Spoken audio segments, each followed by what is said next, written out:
So this is our module for today. We are still on chapter 1, which is Vishada Yoga, and today we are going to discuss this very interesting section from verses 12 to 20. So first we are going to read the verses, and as you can remember, the acronym for this chapter is DOUBT, D-O-U-B-T.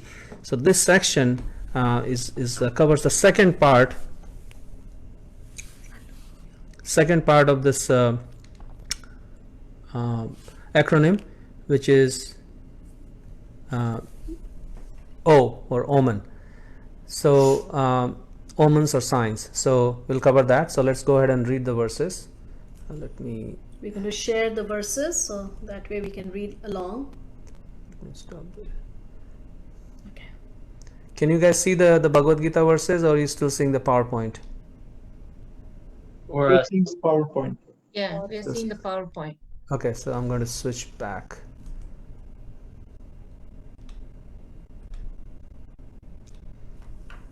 Okay. So we left off yesterday at verse number 10, was it? Or 11? Yeah. 11. So we'll start with 12. Then Bhishma, the great valiant grandsire of the Kuru dynasty, the grandfather of the fighters, blew his conch shell very loudly, making a sound like the roar of a lion, giving Duryodhana joy. What? You haven't gone live? Yeah, I have. After that, the conch shells, drums, bugles, trumpets, and horns were all suddenly sounded, and the combined sound was tumultuous. Look, I'll read. On the other side, both Lord Krishna and Arjuna, stationed on a great chariot drawn by white horses, sounded their transcendental conch shells. Lord Krishna blew his conch shell called Panchajanya, Arjuna blew his, the Devadatta, and Bhima, the voracious eater and performer of Herculean tasks, blew his terrific conch shell called Pondra. King Yudhishthir, the son of Kunti, blew his conch shell, the Ananta Vijaya, and Nakul and Sahadev blew the Sughosha and Manipushpaka. That great archer, the king of Kashi, the great fighter Shikhandi, Drishtadyumna, Virata, the unconquerable Satyaki, Drupada, the sons of Draupadi, and others. O king, such as the mighty armed son of Subhadra, all blew their respective conch shells. The blowing of these different conch shells became uproarious, vibrating both in the sky and on the earth. It shattered the hearts of the sons of Dhritarashtra. At that time, Arjuna, the son of Pandu, seated in the chariot, bearing the flag marked with Hanuman, took up his bow and prepared to shoot his arrows. O king, after looking at the sons of Dhritarashtra drawn in military array, Arjuna then spoke to Lord Krishna these words. I'm going to look at the printout. So in this section, we see a continuation of what we discussed yesterday.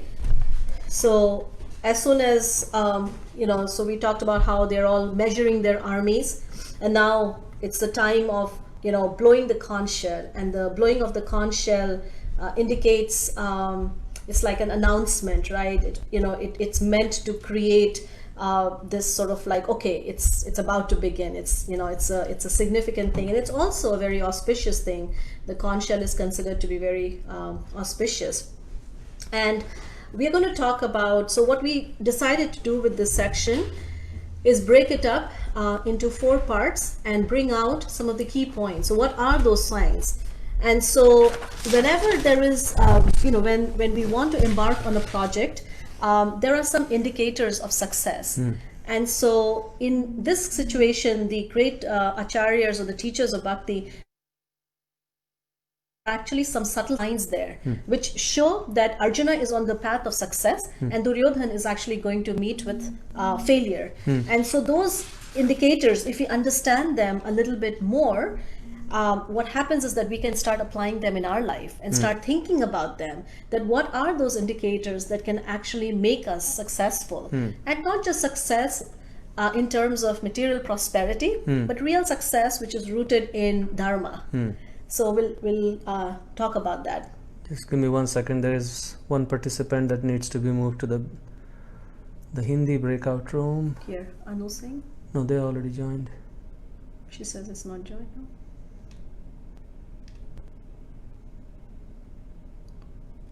Okay. I don't know. It's okay. Okay. Yeah. So let me go back to our presentation.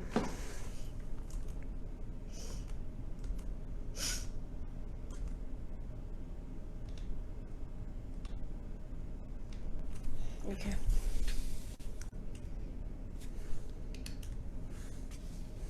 So as you talked about the success signs, so let's examine what are the success signs, and think for a moment. We read the verses. Can you pick some of the success signs, these indicators for Arjuna's victory, and then we'll quickly go over them.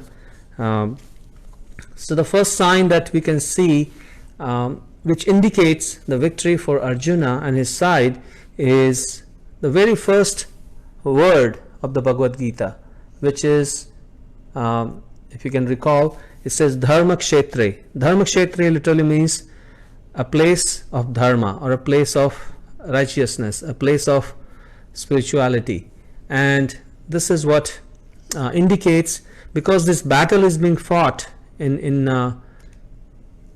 this holy place, so that indicates a success for Arjuna, that he will be victorious.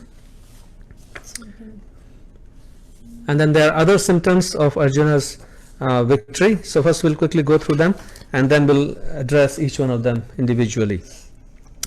Duryodhana, if you remember in the second or third verse, he also indicates that all the warriors that are assembled on his side, they are ready to lay down their lives for him. So that kind of indicates that all those warriors on Duryodhana's side, they are going to die.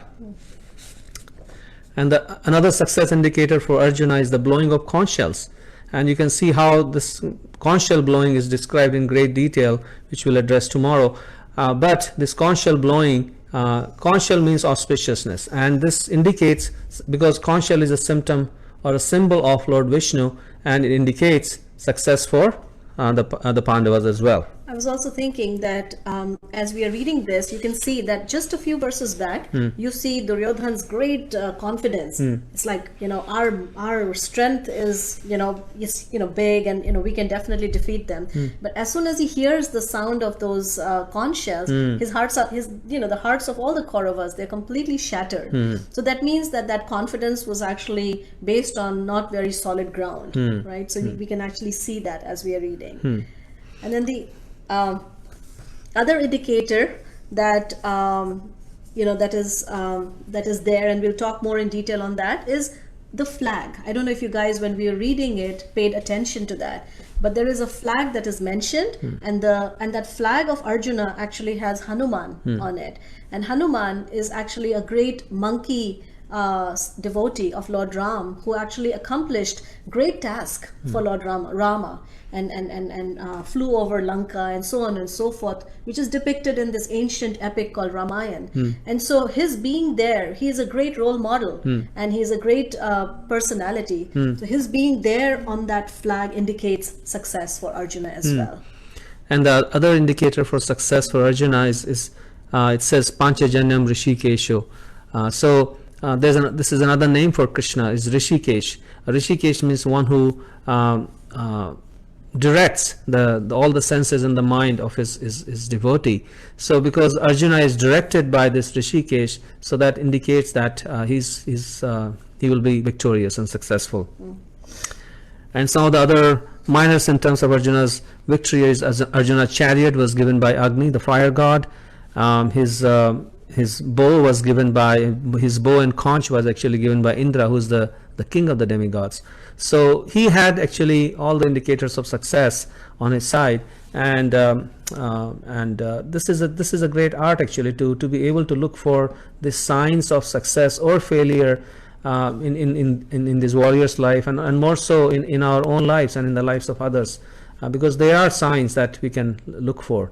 And so we'll examine some of the signs. It's basically positioning ourselves in such a way that our activities are ultimately, they take us on the path of success. And of course, as we study the Bhagavad-Gita, we'll also explore this idea of success. What is true success? But, nevertheless,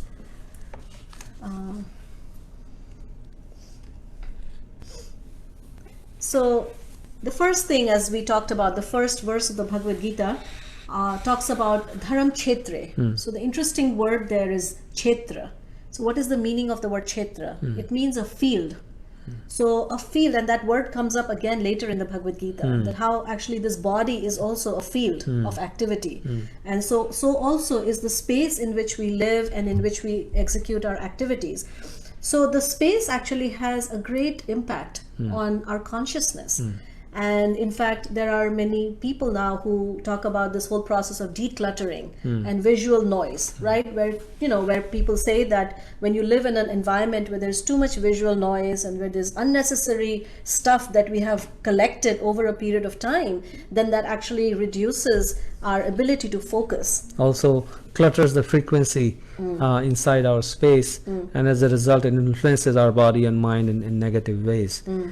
So in the same way, we see that with Dhritarashtra also, that he's experiencing anxiety because this battle is actually being fought on a very sacred place. And so because of that sacred space, and he knows that he's not in harmony with the sacredness of that place. And so he's experiencing that anxiety.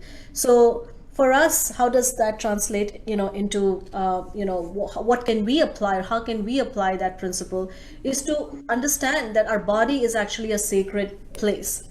It's actually considered to be a temple.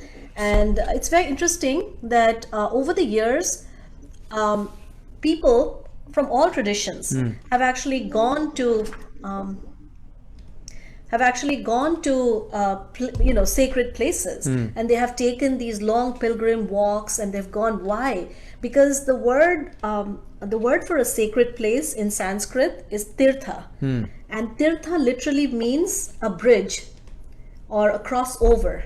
And so, can we go back to that image?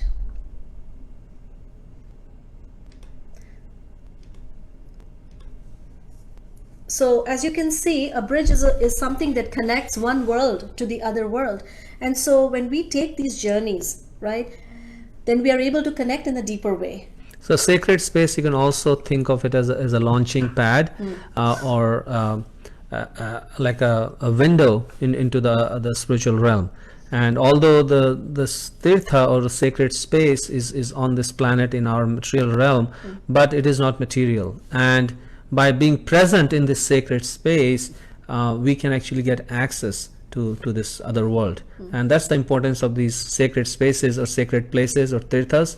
And as you'll see in all traditions, the practitioners, they go to this sacred space, because if you're not able to live there, at least you go there every once in a while and gather that energy, the spiritual energy that is present there, that allows you to make that embarkment. And for us, what that means is that we can actually create our home, right? Our body, the world that we live in. We can see that as being sacred. And Krishna actually talks about that. This whole material world is actually a divine expansion from him, right? It's emanating from him, and in that way it is divine and it's sacred. So when we can actually change our lenses and see this place and this body as being sacred, then we are actually residing in a sacred place. And then the activities that we perform from that place will actually have a positive impact, not just on ourselves, but also on the lives of others. I think we were also talking earlier today about how even the Sangha that we are gathering every evening to discuss the Bhagavad Gita, this is also a sacred place, right? And this sacred space can actually help us to make a deep connection within, and then be able to deal with whatever challenges come our way. So sacred space could be a room in our house, or it could be a space, in our apartment or wherever, or it could just be a place that we go to. And in our case, this process of chanting is our connection to that sacred space within the heart, right? So let me just go to the next slide. I think Nachi had something he said. Maybe we can just quickly address that. I think his point was, please put Prema into Hindi room. Yeah. Okay, let me try. We'll try that. Just give us a minute. Prema. Assigned to. Yes. So Naji's question is about omens. Can you go back? I think we can.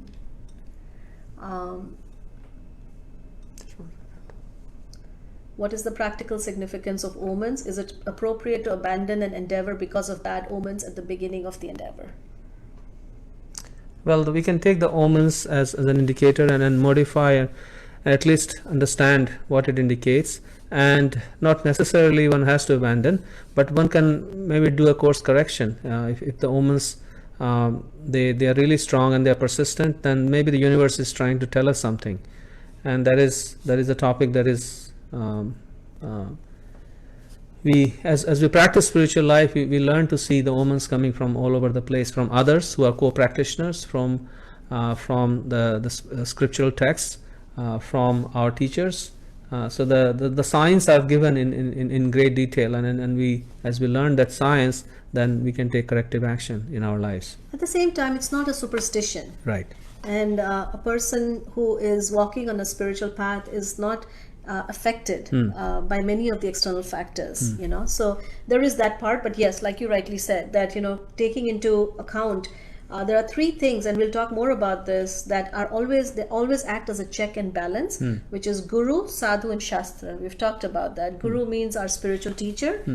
Shastra means all the ancient wisdom text, and Sadhu means all the other practitioners who support us on this onward journey. So these are the four spaces we usually in, and our mind is a great space that we spend all our time, wakeful time and even sleeping time in. It's where we think of ideas, think of desires, and process everything in the mind. So mind is a very important space that, as a practitioner, one can take extra effort to cleanse the mind, which is one of the main themes of the Bhagavad-Gita, how to make our mind a sacred space. And because that governs our actions and our motivations and everything. So this chanting process is what we are doing is actually a very powerful way to actually turn our mind into a sacred space. And then it becomes our best friend. It becomes a tirtha. Same thing with the body, you know, like I think we gave this example yesterday about iron and fire, right? So in the same way, when we use our body in spiritual activities, hearing transcendental spiritual vibration, then what happens is that in a very imperceptible way, there is a transformation from matter to spirit. And just like when iron is put in fire, then iron gradually starts to become like fire. So the way we actually create the sacred space for the body, for the mind, is actually by injecting transcendental vibration, and then we'll see how gradually your body will change. And then just like we do namaste, right? The whole aspect of doing namaste is an aspect of recognizing our body and the body of others as spiritual temple, because the super soul resides in this temple called body. And when we recognize that, then we use the body in a sacred way, and then we treat the bodies of others in a sacred way. Such a wonderful point. Actually, it is described that a person who's aspiring to practice spiritual life, if they do not learn the art of honoring the bodies of others, then they actually have not really understood the true essence of spiritual life. And Krishna says in many places that the practical way we can honor the body of others is by being friendly to them, by serving them with kind words, and in whatever spiritual connection we can offer them. That is the right way to treat our body and the bodies of others in a sacred way. And of course, our home. Yeah. You know, Home sweet home. Yeah. Yeah. I mean, we have a whole conception of our home, and home is means so many things to us. But as we make our home, transform our home into a sacred space, then it really gives us a strong footing, because home is a place where we recharge. Home is a place where we find our loved ones. Home is a place where we step out into the world. So it's a place where we nourish ourselves and then go out. So if we turn our home into a sacred space, then we actually gain this great advantage in journey of this life and our situation in this material world. Actually, it's very interesting that home in Sanskrit there is a word called ashram, and I don't know if maybe some of you may not be familiar, but the word ashram basically means a place of spiritual cultivation. And so even a home, which is generally not, when we think of an ashram or a hermitage, place, then we think, oh, maybe something in the forest where people just live in a monastery or whatever and practice. But actually, even our home is actually considered to be a temple. That's a great point. And in Bhagavad-Gita, Krishna is going to talk about this whole varnashram system where the word ashram, which means stage of our life where we make our home, an ashram. And the world is, of course, when we treat the world as a sacred space, as a world as emanating from the Supreme, then everything in this world we treat with respect, and we treat with something that is belonging to the Supreme. And we don't use this world for our own aggrandizement and our own reckless enjoyment. Rather, we use it as in the service of the divine, in the service of everybody else. So that the world becomes a sacred place, and we absorb the sacred energy from this world, rather than being overcome by this world and not really knowing what to do. Actually, the world just becomes, whatever consciousness we have, the world can then just reflect that. It can become our mirror, right? I think Om has a question about how isn't the mind what we need to make our real home and not the body? Yeah, I mean, we need to make both, because the body is making the body sacred, is using the body in the right way, in spiritual cultivation, because this is what we have. If our body is not sacred, then the mind cannot be sacred, because with the body we create habits, we create actions. The actions become habits, and the habits then they transform our mind. So if the body is not used in a sacred way, then our mind also cannot be sacred. Also, I think your point about where we make our real home, it's neither the mind nor the body, because both are action. We'll talk more about this when we get into the second chapter, because we don't completely understand what is the mind and what is the body. So as we get in, we'll understand this more. So we'll move on. And this is another X factor for Arjuna's success, and it's important for us to also recognize that this is an important factor for us. Who's on your flag? And Arjuna's flag, there was great spiritual warrior devotee called Hanuman. So the question is, we need to examine in our lives who's on our flag, which means who are we following? And this is actually something that is really, really important, because I think there is something which says that, give us 5 of your friends and I can tell you, I can tell you who you are. And I think we also say that, man is known by the company he keeps. And so who is it that we are inspired by? Who is the person that, when you look back into your own life, we will find that there have been some people who have inspired us in different ways and have made such a big impact. And so who's on your flag is actually a very critical component of where we are going to go ahead in our life. Because there will be somebody on our flag. If we don't put anybody on the flag, somebody else will put themselves on that flag. And this is what the world is getting to. So let's see. I think there are some interesting... So we were just, looking at some of these statistics, and, as you can see, the majority of people say that they've had a role model, and over 80% of them say that their role models made a big difference in or rather influenced their major life decisions, which includes, how your career, your family life, and so on and so forth. So role models play a big role, whether we consciously have a role model or not, but our mind always likes to make a role model. And here is something that's kind of a little sad, that we also found out that how more and more people are actually finding out that it's hard to find a good role model. And there was a research that was polled, and they looked at 1,000 children, and they found that between the ages of 10 to 16, and they found that many of them had no one that they could actually look up to. And another study says that a quarter of kids, right? Yeah, and sometimes people naturally then look to celebrities as role models, who in many situations may not be the ideal beacon.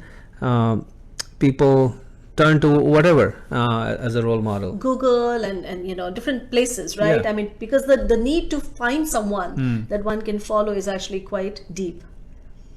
So this is a little video that we actually wanted to share with you. It's not, we'll just share a little snippet. Yeah. And I guess before we talk about this though, we want to talk about the, so what's happening now though, is this whole impact of social media influencers. And so they are everywhere. And we were just reading how, the number 4 career choice for most kids today is actually that they want to be a social media influencer. and their impact on the minds of young people and even adults for that matter. And they sort of inspire people as far as their diet choices, their fashion choices, their lifestyle aspirations, their dreams, and in so many different ways. And so this is a result because we do want someone that we can follow, but not finding that, we just turn to social media. And so we can just watch this and then we can discuss a little bit more.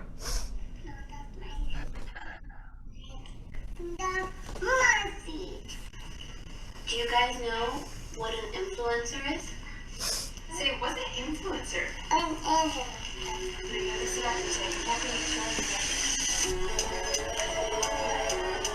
The best thing about being an influencer is you get to do really, really cool things. The influencer economy is growing by leaps and bounds. Younger and younger influencers spending their lives or sharing their lives on camera. Even if you get like 5,000 likes a minute. We can give our kids a piece of the lucrative business while looking. When kids go on set for TV or film, there are no rules yet for what you can do like sitting at home. People come up and they're like cutting them. And I was like, okay girls, we have to go. They're little girls. Why would you spend like that? My goal in life is to become the same because we make more money.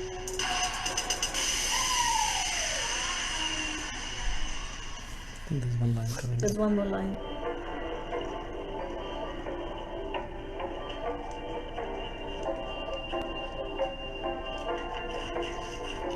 I guess the way that I see it is an influencer is a role model, and that's what I tell the kids. Maybe you guys have your hand on the toy. So remember Yeah. So as we can see that when we grow up in an environment where we don't get to see examples of There's like a role model vacuum, right? You can say like there's a Yeah. the vacuum, and social media basically quickly comes in and fills up that vacuum. and it is ego driven, like you're saying, you know, it is let's see what people have to say. Role models keep changing during the course of life. Is that ideal? Yes, but there are certain qualities, right, that are embodied in those role models. And so the reason why we follow anyone is because of the specific qualities that they embody. And those qualities actually define our own life choices. So it doesn't matter, you know, what that person is, as long as there is an integrity of those qualities that we are trying to follow. And that may change. And I think somebody also asked, is it okay to have more than role models is it okay to have more than one role model? Yeah, I mean, there can be more than one role model, but I guess the theme, different people may inspire us in different ways. But I guess through Bhagavad-Gita we'll learn what kind of role models we should pick.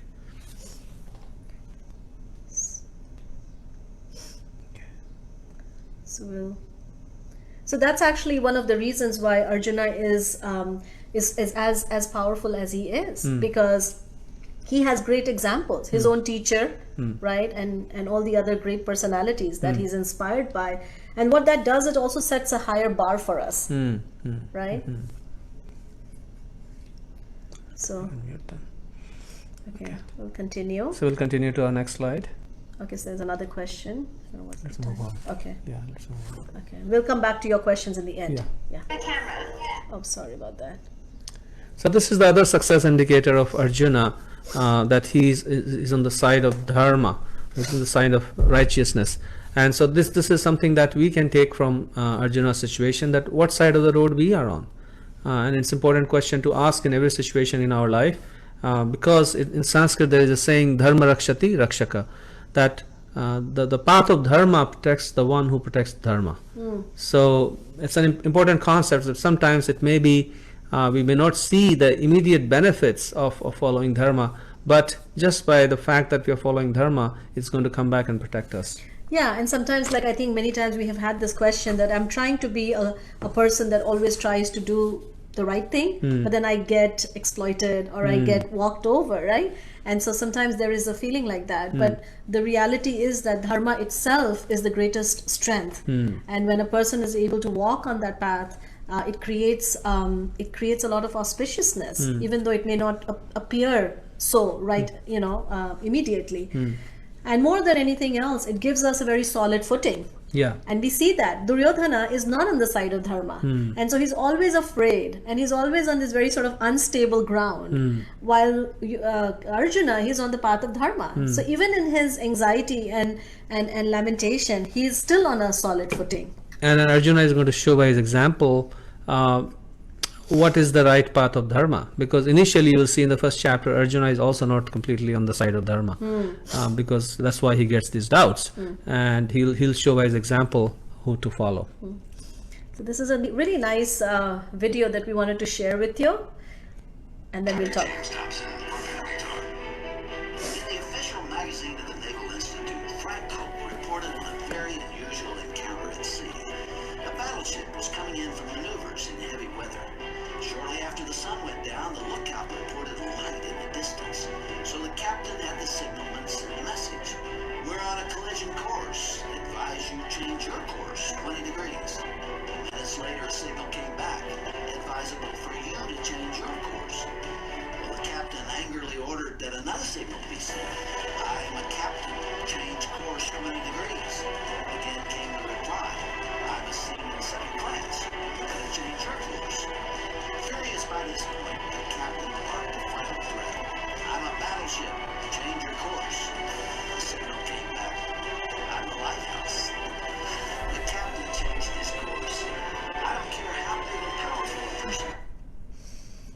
So again, I think as we can see, that the reason why Arjuna is on the right course of victory is because he has a powerful lighthouse, right? And a lighthouse is a guide, is someone that guides us through dangerous waters and dangerous weather. And that's what Arjuna is experiencing right now. And it's interesting that Krishna also went to Duryodhana. Before this battle actually happened, Krishna went and spoke personally to Duryodhana and Dhritarashtra and told them that this is, if you execute dharma properly, and he gave them a very, very low bar, right, extremely low bar.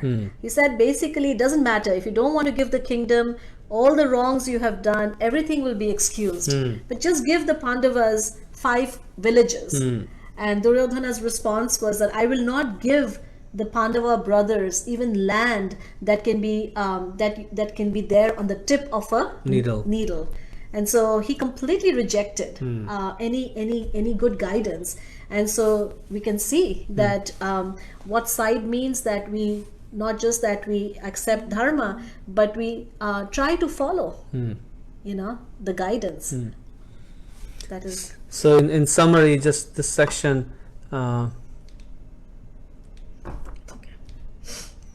these are the 4 X factors, success X factors that we saw in Arjuna's life, and then we can actually apply them in our own lives. Oh, we haven't done the 4th. But The 4th one. So Arjuna's, what space you are in, who's on your flag, which side of the road you are on, and then the biggest one that Arjuna will see is the vibration of the conscious. So that's what's your vibration, and that we'll address tomorrow. Because it's a very big topic. Yeah. So we want to talk about the yoga of sound. And because it's so big, we'll just do it tomorrow. That way we can do justice. So that ends our presentation for today, and then we can take comments or questions or some reflections.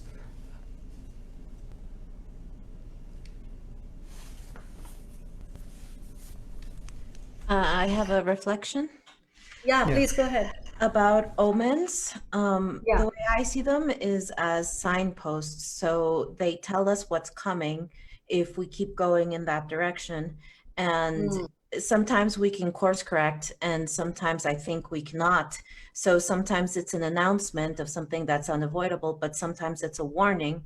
And I think maybe you don't know what kind of omen it is, if it's something that can be changed or not. So you take the right action, you try to take the right action, and then if the thing happens anyway, then you accept it. Very nice.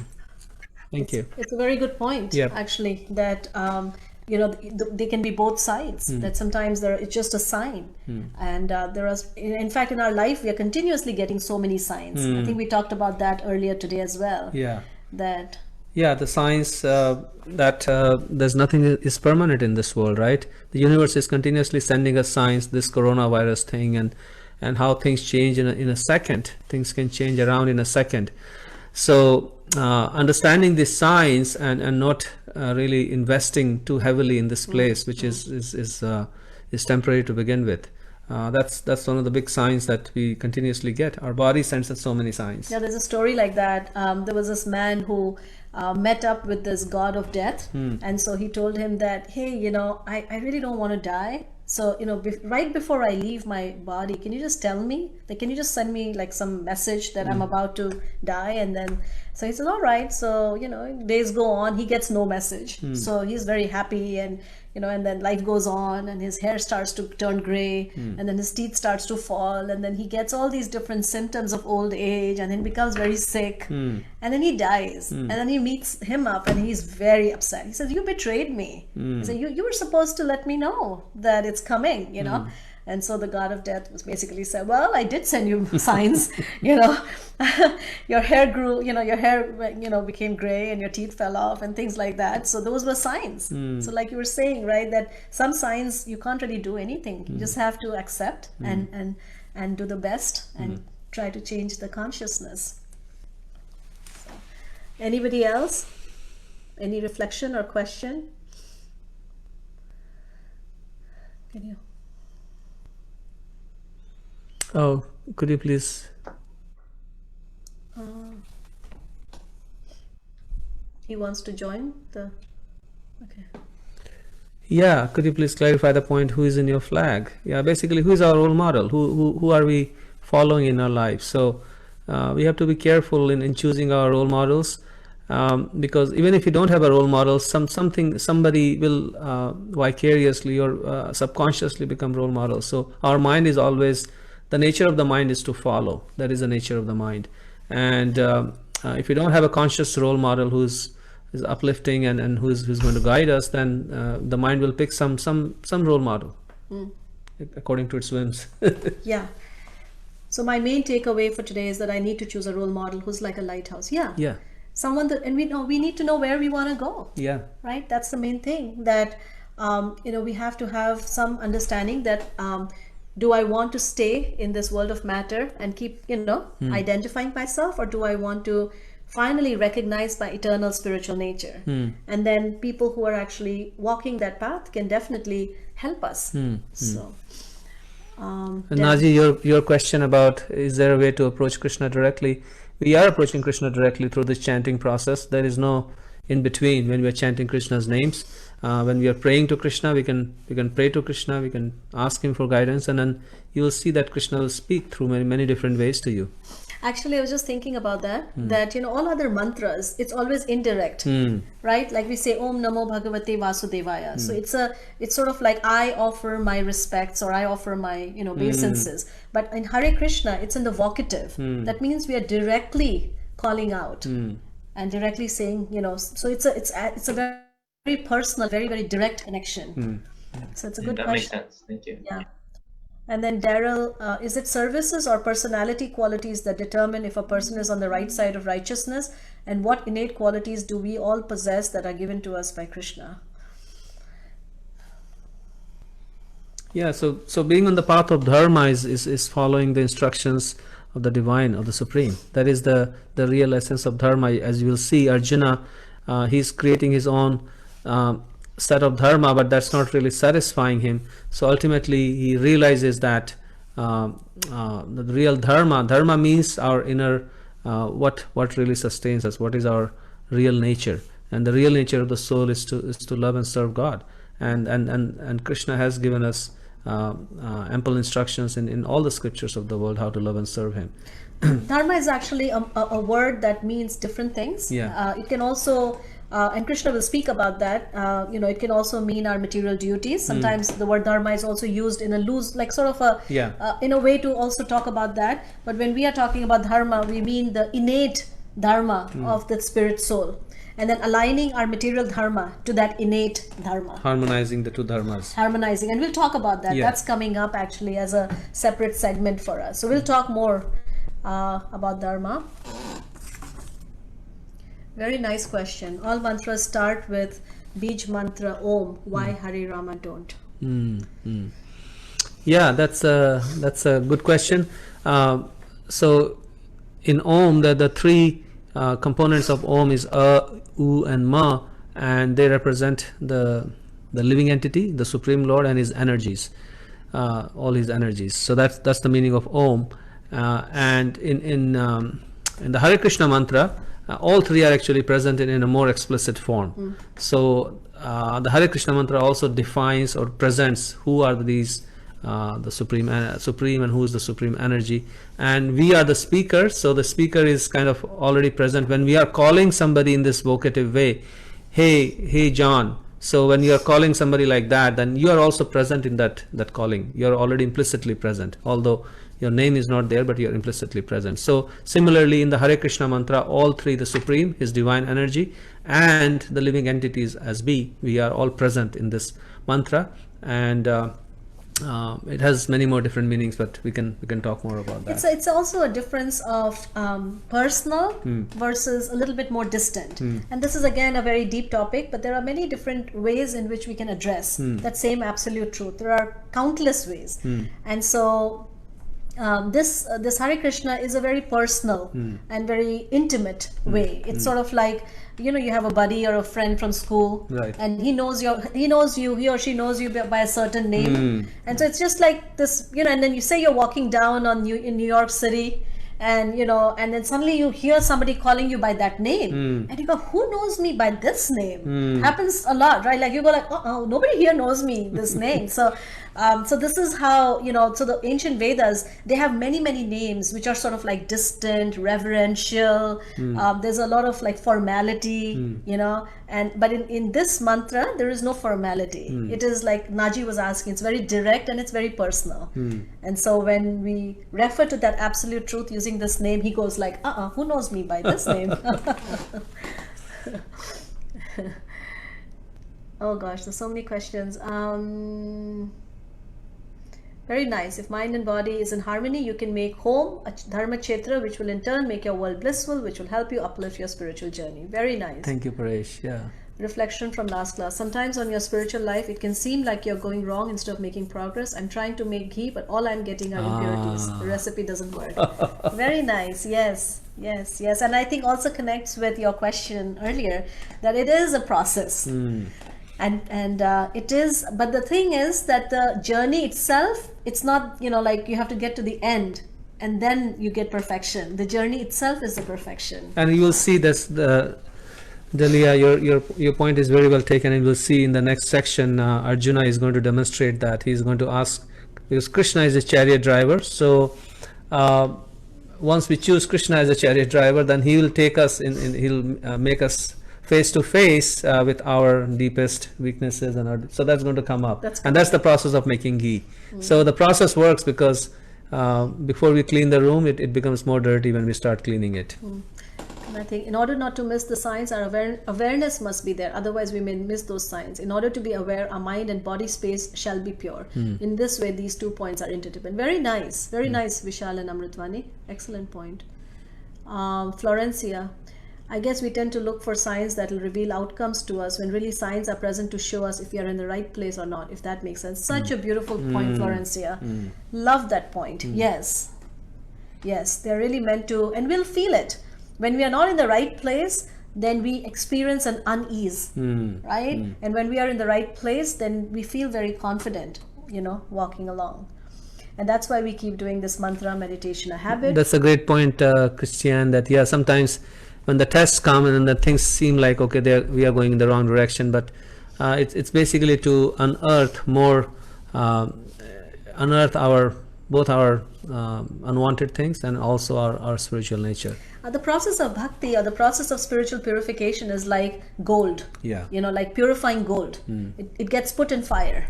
And then as it gets put in fire, then the impurities are actually burnt away. So there is that. And then this is why we need this sacred space of fellow practitioners. And we'll talk more about this idea of flying together, right? And how powerful that is, because it's you know, when one of us is feeling like, am I really doing this right? Or is everything okay? Then the others and the energy of the others actually help us, you know, and they carry us. And just like we are now coming together all over the world, we are coming together over the internet, we are connecting, we are creating a sacred space through this connection. So sacred space is something that we can create anywhere, anytime. Thank you so much, Tracy. Thank you. Thank you so much. And, you know, for us, this is actually our life, you know, and so we are so grateful to you for giving us an opportunity to be on, you know, on this journey with all of you. And one of the things wanted to also say was that the hardest thing about spiritual life is staying on the course. That is what we have realized. If one can simply stay on the course, then amazing things will happen. But what happens is that, you know, it's like we're just there, and there is we have a wonderful teacher who hopefully you guys are all going to meet him one of these days, and he always says that the journey that we have come, the journey that we have to make is so much shorter than the journey that we have come. And I like that so much because it's so encouraging. So, you know, we should not get discouraged, but we should just keep going and know that we are not that far. Yeah, we should be very conscious while choosing our role model, because that's the greatest investment that we are going to make. And our life will be kind of in many ways directed by the role models we choose. So we should be very careful. Okay, so Daryl's question. What is Daryl's question? I like seeing color. I'm sorry, like seeing sound, I meant. Okay. He was talking about almonds. Oh, where is it? What is clairvoyance and other abilities to see into the spiritual realm, signs given to some and others are unable to see these things? Yeah, that's there, and that's why there are some people, they study astrology and they're there to help us, and at the same time, you know, there are other signs also. Yeah, I mean, clairvoyance and seeing into the spiritual realm, that is Krishna's gift. And how it happens, why it happens to some people, that's hard to answer. But that's not, you know, it's a good science and we can use it. But at the same time, like I think somebody else mentioned, how there are other signs that we can also see in our life. Right. Yeah.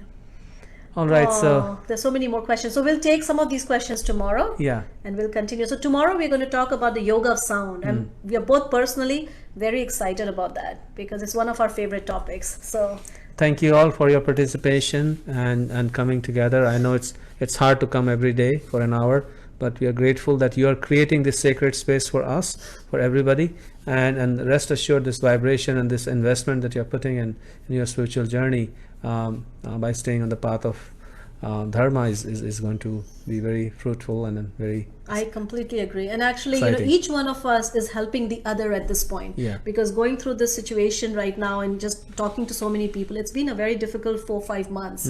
So we're all, you know, I guess coming together, it's helping so many others. So thank you. We'll see you tomorrow.